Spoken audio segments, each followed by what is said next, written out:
गहरी नींद में सोता है तो वो होश में बिल्कुल भी नहीं रहता। ऐसे में कई बार लोग करवट बदलते वक्त बिस्तर से जमीन पर नीचे गिर जाते हैं। इतनी संतुलित अवस्था में सोने के बाद भी लोग बिस्तर में गिर पड़ते रहते हैं। मगर क्या आपने कभी ये सोचा है कि ऐसे हादसे पक्षियों के साथ क्यों नहीं होते जो पेड़ की डालियों पर सोते हैं? नहीं ना? तो आज हम आपको इस बात का जवाब देंगे।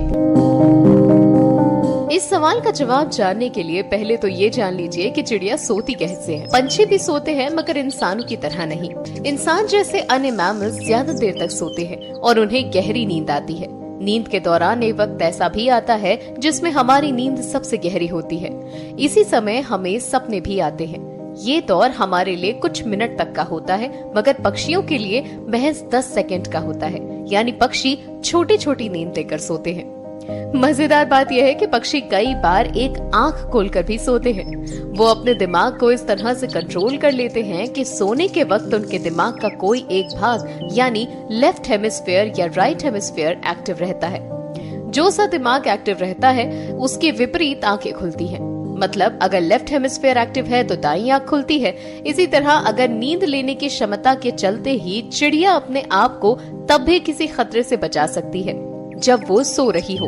यानी वो सोते वक्त भी शिकारी के नजदीक होने के एहसास को भांप सकती है। सोते वक्त डालियों से न गिरने का पहला कारण तो यही है कि उनके दिमाग का एक हिस्सा जगा रहता है। दूसरा कारण है कि उनके पैरों की बनावट ऐसी है। प्रकृति ने उन्हें किसी भी वस्तु को जकड़ने की क्षमता दी है।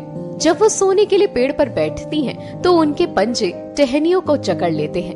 वो तब तक नहीं छोड़ते जब तक पक्षी के पैर फिर से सीधे न हो जाए जब वो नींद से जागती है। ऐसे में ये एक तरह का लॉक का काम करता है।